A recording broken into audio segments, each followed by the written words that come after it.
Europe 1. Le journal de 7h sur Europe 1, Christophe Lamar. Bonjour Christophe. Bonjour Dimitri, bonjour à tous. Depuis 1 heure, Washington applique sa deuxième couche de taxes douanières, droit additionnel appliqué à une soixantaine de pays partenaires commerciaux. Le record, qui est aussi une punition pour la Chine, plus 104%. Pour les Européens, c'est plus 20%, Barthélémy Philippe. Oui, à commencer par l'UE dont les membres écopent de 20% de droits de douane, mais l'Europe est loin d'être la plus mal lotie. La Chine, qui avait décidé de riposter à la hauteur des 34% de droits de douane additionnels imposés par les États-Unis, écope d'une deuxième surtaxe de 50% annoncée hier soir par Donald Trump. Au total, les importations chinoises subiront 104% de taxes. De nombreux autres pays asiatiques sont aussi frappés. 24% pour le Japon, 26% pour l'Inde, 46% pour le Vietnam. Le Centre d'études prospectives et d'informations internationales a calculé l'impact de ces droits de douane sur le PIB mondial à l'horizon 2040, comme le détaille son directeur Antoine Bouet. Ça a un impact de 0,8%. Nous pensions que la croissance allait être de 3,3%. Elle sera que de 2,5%. Et l'un des plus grands perdants serait les États-Unis, avec une perte estimée à 1,25% du PIB. Barthélémy Philippe du service économie d'Europe 1. Et puisque l'on parle produit intérieur brut, la Banque de France est plus optimiste que prévu pour le PIB français au premier trimestre cette année. Ce sera plus 0,2% selon ses calculs. Les États-Unis qui appliquent à la lettre donc la nouvelle feuille de route, mais cela n'empêche pas Donald Trump d'être ouvert à la négociation. Bien au contraire, un terrain d'entente aurait déjà été trouvé avec certains pays. On l'écoute. Tout se passe très bien pour nous. On fait ce que j'appelle des accords sur mesure. Pas du prêt-à-porter, mais de la haute couture. À cet instant même, le Japon est en route pour conclure un accord, la Corée du Sud aussi, et d'autres encore. Donald Trump, président et négociateur en chef, il recevra la première ministre italienne la semaine prochaine à Washington pour négocier. C'est Giorgia Meloni elle-même qui l'a annoncé hier soir. Alors Bruxelles, de son côté, a dégainé une première réplique à la hausse des droits de douane américains sur l'acier et l'aluminium. Le riz, le jus d'orange, légumes à partir de mardi prochain, la volaille, le soja et la viande bovine seront taxés eux aussi, mais le mois prochain, c'est-à-dire au mois de mai, le Bourbon échappera à ce train de sanctions douanières.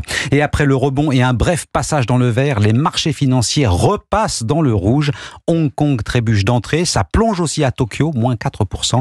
Les prix du pétrole s'enfoncent également, le WTI texan sous les $60 le baril, le baril de Brent tout juste au-dessus. Vous écoutez Europe 1 matin, il est 7h03. Enfermer les migrants dangereux et sous OQTF à Saint-Pierre-et-Miquelon, c'est la proposition choc de Laurent Wauquiez ce matin dans les colonnes du JD News. Le patron des députés et candidat à la présidence des Républicains veut régler le problème de l'immigration et plus spécifiquement celui des migrants sous OQTF. Arthur Delaborde. C'est un choix clair que Laurent Wauquiez veut laisser aux étrangers expulsables les plus dangereux. Soit vous rentrez chez vous, soit vous partez à Saint-Pierre-et-Miquelon, à 4000 km de la métropole. Le chef de file des députés LR propose un aller simple sans vol retour. Vous n'êtes pas dans l'espace Schengen à Saint-Pierre-et-Miquelon. Ce qui veut dire qu'on peut contrôler. Ça veut dire qu'ils n'ont plus la possibilité de revenir sur le territoire métropolitain. Ça veut dire qu'au lieu d'avoir ce système qui est extrêmement dangereux, où en réalité vous les relâchez dans la nature, vous avez la possibilité de les contrôler. Laurent Wauquiez mise sur le caractère dissuasif de la mesure. Je suis convaincu que la plupart des OQTF refuseront de partir là-bas. Et que donc ils reprendront le chemin de leur pays. C'est ce qu'on cherche. Le candidat à la présidence des Républicains répond aussi à la pluie de critiques qui s'abat sur sa proposition depuis hier soir. J'ai toujours eu face à moi toute cette corde de bien-pensants qui vont tous être déchaînés pour surtout éviter qu'on fasse quoi que ce soit. Laurent Wauquiez l'assure, sa solution est immédiatement applicable. Pas besoin d'une loi pour créer un centre de rétention administrative à Saint-Pierre-et-Miquelon. Arthur Delaborde du service politique d'Europe 1. Les réactions politiques n'ont évidemment pas tardé. L'exil forcé, c'est une méthode de colon, pas d'élu de la République, dénonce le ministre des Outre-mer Manuel Valls. La chef de file des députés Rassemblement National, Marine Le Pen, est tout aussi critique.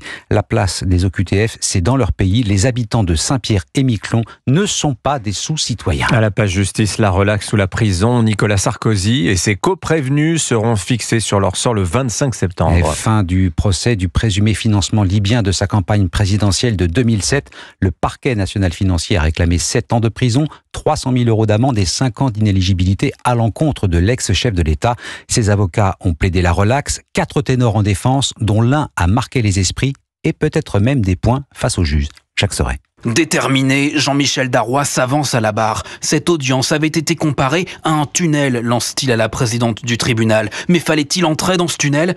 La salle d'audience, pleine à craquer, devient le théâtre du grand déballage, ou plutôt du grand démontage de la théorie du parquet national financier. Pourquoi le PNF a-t-il été si violent, poursuit Maître Darrois ? Parce qu'il ne s'adresse pas à vous, Madame la Présidente, mais à l'opinion. Ils veulent salir Nicolas Sarkozy.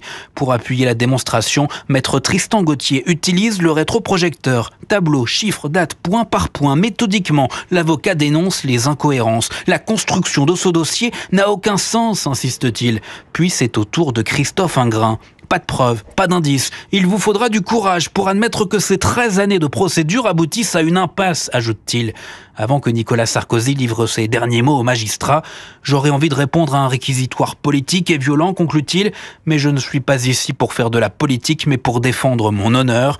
Le tribunal rendra sa décision le 25 septembre. Jacques Serret du service politique d'Europe 1. Robert Badinter et Marc Bloch au Panthéon. L'ancien ministre de la Justice y fera son entrée le 9 octobre, date anniversaire de la promulgation de la loi portant abolition de la peine de mort. L'historien et résistant Marc Bloch sera panthéonisé le 16 juin 2026, c'est ce qu'annonce Emmanuel Macron. Et puis cette question, la Chine a-t-elle envoyé des soldats combattre en Ukraine aux côtés des troupes russes ? Et ce serait une première depuis l'invasion russe en 2022. L'Ukraine affirme avoir capturé 2 soldats chinois engagés aux côtés des Russes. S'agit-il de cas isolés, de volontaires ? Kiev, en tout cas, demande des explications à la Chine. Caroline Baudry.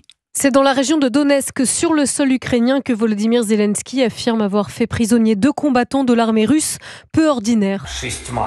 Sur 6 soldats chinois, 2 ont été capturés. Ils ont des documents, leurs passeports, même des cartes de crédit. Ce sont des citoyens chinois. Le président ukrainien appuie même ses propos d'une vidéo. On y voit un jeune homme asiatique en treillis, mains liées, mimer ce qui semble être un combat auquel il a pris part. Selon les premières informations, il s'agirait de citoyens séduits par des contrats russes. Antoine Arjakovski est historien spécialiste des relations russo-ukrainiennes. J'imagine que du côté chinois, on va dire que ce sont des exceptions, que ce sont des mercenaires. Or, on sait que la Chine est quand même un pays très autoritaire et pour qu'on retrouve non pas quelques cas, mais de nombreux cas de soldats chinois dans les rangs de l'armée russe, ça demande effectivement des explications de la part des officiels chinois. Et je pense que ça va mettre la Chine dans une position de plus en plus délicate. La Chine appelle à un cessez-le-feu, mais reste un allié politique et économique de la Russie. Caroline Baudry, 98 morts, plus d'une centaine de blessés, bilan encore provisoire après l'effondrement du toit d'une discothèque à Saint-Domingue en République dominicaine. 400 secouristes sont déployés sur place pour tenter de retrouver des survivants. Enfin, le football, les quarts de finale aller de la Ligue des Champions, défaite 3-0 du Real Madrid face à Arsenal, victoire 2-1 de l'Inter Milan sur le Bayern Munich. Ce soir, le PSG reçoit Aston Villa à 21h, à suivre bien sûr sur Canal+. Vous avez dit ça comme ça, défaite 3-0 du Real Madrid face à Arsenal. C'est un événement. Il faut aller voir les buts, j'en ai vu, j'ai déjà vu les deux, les coups francs, les deux coups francs. Les 2 coups francs du buteur d'Arsenal, Declan Rice, c'est absolument incroyable. C'est chirurgical. Mal embarqué pour Kylian Mbappé et le Real dans ces quarts de finale de Ligue des Champions. Merci beaucoup Christophe Lamar, c'était votre journal. Il est 7h08 sur Europe 1, à suivre l'édito écho. Les droits de douane, la guerre commerciale lancée par Donald Trump, va-t-elle signer le début de la fin de la suprématie du roi dollar ? On verra ça dans 10 minutes avec Olivier Babot sur Europe 1.